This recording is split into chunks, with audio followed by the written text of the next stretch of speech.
ഭാര്യ ഭർത്താക്കന്മാരുടെ ഇടയിൽ സ്നേഹവും സന്തോഷവും വർദ്ധിക്കാൻ 6 ടിപ്സ് ഞാൻ ഈ വീഡിയോയിലൂടെ ഷെയർ ചെയ്യുന്നു. ഹായ്, എൻ്റെ പേര് Sayyid Umar Saqaf, life coach and spiritual healer. സുഹൃത്തുക്കളെ, ഒരുപാട് ഡൈവേഴ്സ് കേസുകൾ നമ്മൾ ദൈനംദിനം കേട്ടുകൊണ്ടിരിക്കുന്നു, ഇതര മീഡിയകളിലൂടെ നാം ശ്രവിച്ചുകൊണ്ടിരിക്കുന്നു. എന്തുകൊണ്ടാണ് ഡൈവേഴ്സ് കേസുകൾ കൂടിക്കൊണ്ടിരിക്കുന്നത്? എന്തുകൊണ്ടാണ് പരസ്പരം സ്നേഹവും സന്തോഷവും ഇല്ലാതെ പോകുന്നത്? അതിന് പല കാരണങ്ങളുമുണ്ട്. ഈ വീഡിയോയിൽ ഞാൻ നിങ്ങളോട് ഷെയർ ചെയ്യുന്നത് പരസ്പരം സ്നേഹവും സന്തോഷം വർദ്ധിക്കാൻ ഓരോരുത്തരും, ഭാര്യ ഭർത്താവ്, പരസ്പരം ചെയ്യേണ്ട കാര്യങ്ങൾ എന്തൊക്കെയാണ് എന്ന് സ്റ്റെപ്പ് ബൈ സ്റ്റെപ്പ് ഞാൻ ഷെയർ ചെയ്യുന്നു. നോക്കാം നമുക്ക് ഓരോന്ന് എന്താണെന്ന്.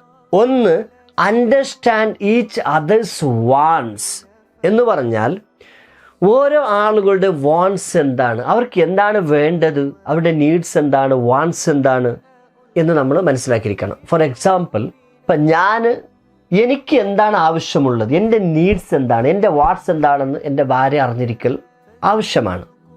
എൻ്റെ നീഡ്സും എൻ്റെ വാണ്ട്സ് ആയിരിക്കില്ല എൻ്റെ ഭാര്യയുടെ നീഡ്സും വാണ്ട്സും. അവൾക്ക് ആവശ്യമുള്ളത് എനിക്ക് ആവശ്യമുള്ളതായിരിക്കില്ല അവൾക്ക് ആവശ്യമുള്ളത്. സൈക്കോളജിക്കലി അങ്ങനെയാണ്. സ്ത്രീകളുടെ നീഡ്സ് വേറെയാണ്, അവരുടെ വാണ്ട്സ് വേറെയാണ്. എൻ്റെ ഭാര്യയ്ക്ക് ആവശ്യമുള്ള സംഗതികൾ വേറെ ആയിരിക്കും, എനിക്ക് ആവശ്യമുള്ള സംഗതികൾ വേറെ ആയിരിക്കും.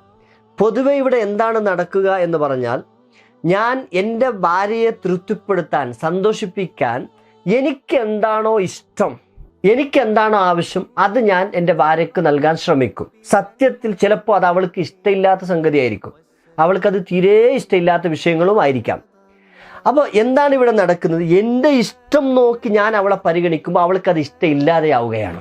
അവളെ തൃപ്തിപ്പെടുത്തണമെങ്കിൽ, അവളെ സാറ്റിസ്ഫൈഡ് ചെയ്യണമെങ്കിൽ അവളുടെ നീഡ്സ് ആണ്, എൻ്റെ നീഡ്സ് അല്ല ഞാൻ പരിഗണിക്കേണ്ടത്. അവളുടെ നീഡ്സ് എന്താണ്, അവളുടെ വാണ്ട്സ് എന്താണ്, അവൾക്ക് എന്താണ് വേണ്ടത്, അവളുടെ ലാംഗ്വേജ് എന്താണ് എന്നൊക്കെ മനസ്സിലാക്കിക്കൊണ്ട് വേണം നമ്മൾ അപ്രോച്ച് ചെയ്യാൻ, നമ്മൾ പെരുമാറേണ്ടത്. അപ്പോഴാണ് നമുക്ക് ഹസ്ബൻഡ് ആൻഡ് വൈഫ് എന്ന് പറയുന്ന ആ ജീവിതത്തിൽ സന്തോഷവും സ്നേഹവും ഉണ്ടാകുന്നത്. അപ്പോൾ ഇതിലെന്താണ് നമ്മൾ ചെയ്യേണ്ടത്?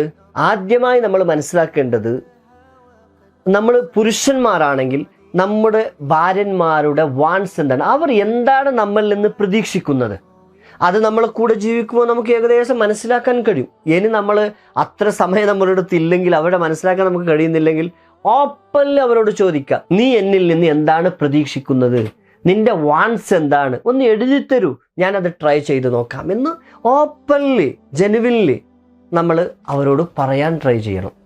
നേരെ മറിച്ച് ഭാര്യമാർ എന്താ ചെയ്യേണ്ടത്?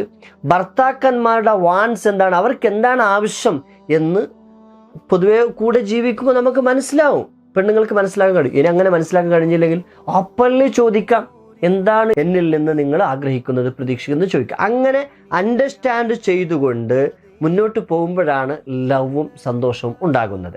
ഇവിടെ ഒരുപാട് വാണ്ട്സ് ഉള്ള, ചില സ്ത്രീകൾക്കുള്ള വാണ്ട്സ് വേറെ ആയിരിക്കും, ചില പുരുഷന്മാർക്കുള്ള വാണ്ട്സ് വേറെ ആയിരിക്കും. അത് വ്യത്യസ്തമായി വരാം. പക്ഷേ സൈക്കോളജിക്കലി മനഃശാസ്ത്ര വിദഗ്ധന്മാർ പറഞ്ഞു തന്ന ചില വാണ്ട്സ് ഉണ്ട്. പുരുഷന്മാരുടെ വാണ്ട്സ്, ആണുങ്ങൾക്ക് എന്താണ്, ഒരു ആണ് അവന് ആഗ്രഹിക്കുന്നത് എന്താണ്, എപ്പോഴും അവൻ്റെ വാണ്ട് ഒന്ന് സപ്പോർട്ടാണ്. എപ്പോഴും സ്ത്രീകൾക്ക് എപ്പോഴും ആണുങ്ങളിൽ നിന്ന് സപ്പോർട്ട് പ്രതീക്ഷിക്കുകയില്ല. പക്ഷെ ആണുങ്ങളോ അവർക്ക് വേണ്ടത് സപ്പോർട്ടാണ്. എവിടെ നിന്നാണോ അവർക്ക് സപ്പോർട്ട് കിട്ടുന്നത്, സൈക്കോളജിക്കലി അവരുടെ മനസ്സ് അങ്ങോട്ട് ചായും. അതൊരു ഭാര്യയ്ക്ക് ഭർത്താവിനെ മാക്സിമം സപ്പോർട്ട് ചെയ്യാൻ കഴിയുമെങ്കിൽ ഒരിക്കലും ഭർത്താവിൻ്റെ മനസ്സ് മറ്റൊരു ഭാഗത്ത് ചായില്ല. അപ്പം അതുകൊണ്ട് സ്ത്രീകൾ എന്താ ചെയ്യേണ്ടത്? ഭർത്താവിന് മാക്സിമം സപ്പോർട്ടാണ് ചെയ്യേണ്ടത്. അതാണ് ചെയ്യുന്നത്, സപ്പോർട്ടാണ് ചെയ്യേണ്ടത്. അപ്പോൾ അവർക്ക് പ്രതീക്ഷ, സപ്പോർട്ടിൻ്റെ ഭാഗമാണ് നമ്മൾ സ്ത്രീകൾ പലപ്പോഴും ചെയ്യുന്നുണ്ട്. അവർക്ക് ഐറൺ ചെയ്ത് കൊടുക്കുക, അതൊരു മത റൂൾസ് ഒന്നും അല്ല. അതുപോലെ അവർക്ക് ഭക്ഷണം ഉണ്ടാക്കി കൊടുക്കുക, അവരുടെ വസ്ത്രം കഴുകി കൊടുക്കുക, അങ്ങനത്തെ റൂൾസ് ഒന്നുമില്ല. പക്ഷേ നമ്മളത് പണ്ടേ ഫോളോ ചെയ്തു വരുന്നുണ്ട്. അതൊരു സപ്പോർട്ടിൻ്റെ ഭാഗമാണ്. അവർ പുറത്തുപോയി ജോലി ചെയ്യുന്നവരാണ്, ബിസിനസ് ചെയ്യുന്നവരാണ്, അവർക്ക് തുണി കഴുകാൻ സമയം കിട്ടിക്കൊള്ളുന്നില്ല, ഐറൺ ചെയ്യാൻ സമയം കിട്ടിക്കൊള്ളുന്നില്ല. അതൊക്കെ സപ്പോർട്ടിൻ്റെ ഭാഗമാണ്. പക്ഷെ സപ്പോർട്ട് അത് മാത്രമായി കൂടാ. ഇതെല്ലാം ചെയ്യലോടൊപ്പം സ്ത്രീകൾ ചെയ്യേണ്ടത് ലേൺ ഹിസ് വർക്ക്. അദ്ദേഹത്തിൻ്റെ വർക്ക് എന്താണ്? ചില സ്ത്രീകളോട് നിന്റെ ഭർത്താവിൻ്റെ ജോലി എന്താണെന്ന് ചോദിച്ചാൽ പറയാൻ കിട്ടില്ല, അറിയില്ല. നിന്റെ ഭർത്താവ് എന്ത് ബിസിനസ് ചെയ്യുന്ന വെച്ചാൽ അറിയില്ല, ഐ ഡോണ്ട് നോ എന്ന് മറുപടി പറയുന്ന സ്ത്രീകളുണ്ട് കേട്ടാ.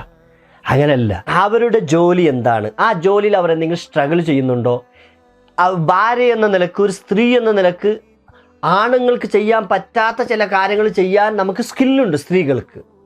ഞാൻ എന്താ ചെയ്യേണ്ടത്? എൻ്റെ സ്കില്ല് ഉപയോഗിച്ച് അദ്ദേഹത്തിൻ്റെ ജോലിയിൽ അദ്ദേഹം നേരിടുന്ന സ്ട്രഗിളിന് എന്താ ചെയ്യേണ്ടത്?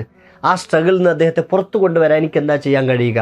അതിനുവേണ്ടി ആദ്യത്തെ സ്റ്റെപ്പ് എന്താ? അദ്ദേഹത്തിൻ്റെ ജോലി എന്താണെന്ന് അറിയലാണ്, അദ്ദേഹത്തിൻ്റെ ബിസിനസ് എന്താണെന്ന് അറിയലാണ്. പിന്നെ ഓപ്പൺ ഡിസ്കസിലൂടെ എന്തെങ്കിലും പ്രോബ്ലം ഉണ്ടെങ്കിൽ ഇവർക്ക് സപ്പോർട്ട്. ഇപ്പം നല്ല പഠിച്ച പെൺകുട്ടികളായിരിക്കും, ചിലപ്പോൾ അവർ കമ്പ്യൂട്ടർ എല്ലാം പഠിച്ചിട്ടുണ്ടാകാം, അതുപോലെ ഡിജിറ്റൽ മാർക്കറ്റിംഗ് അറിയുന്നവരായിരിക്കാം, വേറെ എന്തെങ്കിലും സ്കില്ലുള്ളവരായിരിക്കാം.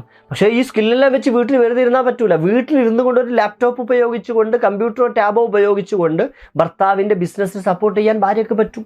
ആ നിലക്ക് ഭാര്യ ചിന്തിക്കുകയാണെങ്കിൽ ഭർത്താവ് നല്ല സ്നേഹം കിട്ടും ഓട്ടോമാറ്റിക്. സൈക്കോളജിക്കലി അങ്ങനെയാണ് ഒരു ആണുങ്ങളുടെ മനസ്സ്. എവിടെയാണ് സപ്പോർട്ട് കിട്ടുന്നത് അവിടേക്കാണ് ചായുക. ആ സപ്പോർട്ട് ഭാര്യയ്ക്ക് കൂടുതൽ കൊടുക്കാൻ പറ്റുകയാണെങ്കിൽ ഭാര്യയെ ഒരിക്കലും ഒഴിവാക്കാനുള്ള ഒരു മനസ്സ് ഭർത്താവിനുണ്ടാവുകയില്ല. അതുകൊണ്ട് ഒന്നാമതായി അവൻ്റെ വർക്ക് എന്താണെന്ന് പഠിക്കുക. മറ്റു ചെയ്യേണ്ടത് ഗിവ് പോസിറ്റീവ് കോൺട്രിബ്യൂഷൻസ്.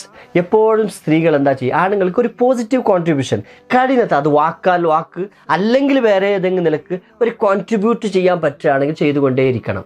ഏറ്റവും പ്രധാനമായി ചെയ്യേണ്ടത് വാക്കാലുള്ള കോൺട്രിബ്യൂട്ടാണ്. എന്ന് പറഞ്ഞാൽ നിങ്ങൾ പേടിക്കണ്ട, നിങ്ങളെ കൂടെ ഞാനുണ്ട്. നിങ്ങളുടെ ബിസിനസ് തളർന്നാലും അത് ഇപ്പോഴല്ലെങ്കിൽ പിന്നെ നിങ്ങൾക്ക് ബിൽഡ് ചെയ്തെടുക്കുക. നിങ്ങൾ എന്തിനു തളർന്നു? ഇത് നേരെ തിരിച്ചായി കഴിഞ്ഞാലോ, ഒരു ബിസിനസ് ലോസായി ഭർത്താവ് ടെൻഷനിലൂടെ വീട്ടിലേക്ക് വന്നാൽ, ഞാൻ നിങ്ങളോട് അന്ന് തന്നെ പറഞ്ഞിട്ടുണ്ടായിരുന്നു നിങ്ങളത് ചെയ്യണ്ടാന്ന്, ആവശ്യമില്ലാത്തതൊക്കെ കയറി ചെയ്തുകൊണ്ടല്ലേ ഇങ്ങനത്തെ കാര്യങ്ങൾ നേടേണ്ടി വന്നത് എന്ന് പറയുകയാണെങ്കിൽ അവനെ വീണ്ടും തളർന്നെടുത്ത് വീണ്ടും തളർത്തുകയാണ് നമ്മൾ ചെയ്യുക. അപ്പം അങ്ങനെയല്ല വേണ്ടത്.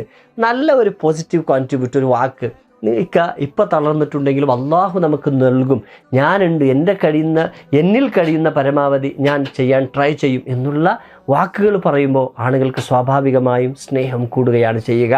പിന്നെ അവൈലബിൾ ഫോർ ഡിസ്കഷൻ. ഈ ആണുങ്ങൾ എപ്പോഴെങ്കിലും ഭാര്യമാരെ ഡിസ്കസിന് വേണ്ടി വിളിക്കും. അവർ വീട്ടിൽ ഇരുന്ന്, ഹാളിലിരുന്ന്, സോഫയിലിരുന്ന് ഇങ്ങനെ അവർക്ക് തോന്നും എന്തെങ്കിലും ഒരു കാര്യം ഭാര്യയോട് ചോദിക്കണം, നമുക്ക് ഡിസ്കസ് ചെയ്യണം. എപ്പോഴും തോന്നില്ല. ആണുങ്ങളെ സംബന്ധിച്ചിടത്തോളം, ആണുങ്ങളുടെ സൈക്കോളജി എനിക്കറിയാം, അവർക്ക് എപ്പോഴും അങ്ങനെ തോന്നൂല. എപ്പോഴെങ്കിലും അപൂർവമായിട്ടാണ് ഭാര്യയോട് ഡിസ്കസ് ചെയ്യണമെന്ന് തോന്നുക. അങ്ങനെ അവർ വിളിച്ചു കഴിഞ്ഞാൽ ഭാര്യ എത്ര തിരക്കാണെങ്കിലും, വീട്ടിൻ്റെ കുട്ടികളെ കെയർ ചെയ്യുന്നതിലാണെങ്കിലും, അല്ലെങ്കിൽ വീട്ടിലെ മറ്റുള്ള കാര്യങ്ങൾ വൃത്തിയാക്കുന്നതിനാണെങ്കിലും, കുക്കിങ്ങിലാണെങ്കിലും എല്ലാം ഒഴിച്ചിട്ട് ഓടി വന്ന് ഭർത്താവിൻ്റെ അടുത്ത് ഡിസ്കസിന് വേണ്ടി ഇരിക്കണം. നേരെ മറിച്ച് ഭാര്യ ഇങ്ങനെ മറുപടി പറയുകയാണെങ്കിലോ, എനിക്കിപ്പോൾ പറ്റൂല, ഞാനൊരു ചെറിയ തിരക്കിലാണ്, കുറച്ച് കഴിഞ്ഞ് വരാമെന്ന് പറഞ്ഞാൽ പിന്നെ അവൻ വിളിക്കൂല. അവൻ്റെ ആവശ്യം കഴിഞ്ഞു. ആ സമയത്ത് വിളിച്ചപ്പോൾ നമ്മൾ ഓടി പോയിക്കൊള്ളണം. അതാണ് സപ്പോർട്ടിൻ്റെ ഒരു പ്രധാനമായ ഭാഗം. ഇപ്പോൾ ആണുങ്ങളുടെ ഒരു നീഡാണ് സപ്പോർട്ട് എന്ന് പറയുന്നത്. പിന്നെ ആണുങ്ങൾക്ക് വേണ്ട മറ്റൊരു കാര്യമാണ് പവർ. എപ്പോഴും ആണുങ്ങളുടെ പവർ ശ്രദ്ധിച്ചുകൊണ്ടേ അവരിക്കും. അവരുടെ പവറിന് കോട്ടം വറ്റാത്ത നിലക്ക് അവർ എപ്പോഴും ശ്രദ്ധിച്ചുകൊണ്ടിരിക്കും. അപ്പോൾ സ്ത്രീകൾ എന്താ ചെയ്യുന്നത്? നിങ്ങളെ ഭർത്താക്കന്മാരുടെ ആ പവറിന് കുറവ് വരുന്ന ഒരു വാക്കോ പ്രവർത്തനമോ നിങ്ങളുടെ ജീവിതത്തിൽ ഉണ്ടാകാൻ പാടില്ല. നിങ്ങൾ വീട്ടിൽ പോയിക്കൊണ്ട് നിങ്ങളുടെ ഭർത്താവിനെ ഏതെങ്കിലും നിലയ്ക്ക് ഇൻസൾട്ട് ചെയ്ത് കഴിഞ്ഞാൽ, കുറവാക്കി കഴിഞ്ഞാൽ, പിന്നെ നിങ്ങളുടെ വീട്ടിൽ അവൻ വരുന്നത് കുറക്കും. സ്വാഭാവികമായി നിങ്ങളുടെ വീട്ടുകാരോട് വെറുപ്പ് വരും, നിങ്ങളോട് എന്തായാലും വെറുപ്പ് വരും. ആണുങ്ങളുടെ സൈക്കോളജിയാണ്, അവർക്ക് പവർ കുറയുന്ന സാഹചര്യങ്ങൾ അവർ വെറുക്കും. എപ്പോഴും ഒരു പവറിന് വേണ്ടിയാണ് അവർ സൈക്കോളജിക്കലി, അവരതൊരു വാൻറ്റാണ്. അത് നിങ്ങൾ മനസ്സിലാക്കിയിരിക്കണം. അത് നിങ്ങൾ അവരുടെ പവറിന് കുറവ് വരാത്ത പോലെ, അവർക്ക് ഇൻസൾട്ട് വരാത്ത, നിങ്ങളുടെ വീട്ടിലാണെങ്കിലും, അതുപോലെ നിങ്ങൾ രണ്ടാളും താമസിക്കുന്ന ഭർത്താവിൻ്റെ വീട്ടിലാണെങ്കിലും, നിങ്ങളുടെ മക്കളുടെ മുമ്പിലാണെങ്കിലും, ഭർത്താവിൻ്റെ പവറിന് കുറവ് വരാതെ നിലക്ക് നിങ്ങൾ ശ്രദ്ധിച്ചു കഴിഞ്ഞാൽ നിങ്ങൾക്ക് സന്തോഷകരമായ ജീവിത കാഴ്ചവെക്കാൻ കഴിയും. അപ്പോൾ ഇതെല്ലാം ആണുങ്ങളുടെ വാൺസാണ് ഞാൻ പറഞ്ഞത്. ഇൻഷാ അല്ലാഹ് അടുത്ത വീഡിയോയിൽ ഞാൻ എന്തൊക്കെയാണ് ചെയ്യേണ്ടത്, ഭർത്താവിന് ഭാര്യയോട് സ്നേഹം കുറവാണെങ്കിൽ എന്താ ചെയ്യേണ്ടത്, ഭാര്യയ്ക്ക് ഭർത്താവിനോട് സ്നേഹം കുറവാണെങ്കിൽ എന്താ ചെയ്യേണ്ടത് എന്നുള്ള കാര്യങ്ങൾ ഞാൻ അടുത്ത വീഡിയോയിൽ ഞാൻ പറഞ്ഞുതരാം. ഇൻഷാ അല്ലാഹ് ഈ വീഡിയോ നിങ്ങൾക്ക് ഇഷ്ടപ്പെടുകയാണെങ്കിൽ നിങ്ങൾ ഈ വീഡിയോ മറ്റുള്ളവരേക്ക് ഷെയർ ചെയ്യുക. എൻ്റെ ചാനൽ നിങ്ങൾ ഇതുവരെ സബ്സ്ക്രൈബ് ചെയ്തിട്ടില്ല എങ്കിൽ നിങ്ങൾ സബ്സ്ക്രൈബ് ചെയ്യുക. തൊട്ടടുത്തുള്ള ബെല്ലൈക്കനും കൂടി എനേബിൾ ചെയ്താൽ ഇതുപോലെ പോസ്റ്റ് ചെയ്യുന്ന വീഡിയോസ് നിങ്ങൾക്ക് അതിൻ്റെ നോട്ടിഫിക്കേഷൻ കിട്ടിക്കൊണ്ടിരിക്കും. ഇൻഷാ അല്ലാഹ് പുതിയ വിഷയവുമായി അടുത്ത വീഡിയോയിൽ വീണ്ടും കാണാം. അസ്സലാമു അലൈക്കും വറഹ്മത്തുള്ളാഹി വബറകാതുഹു.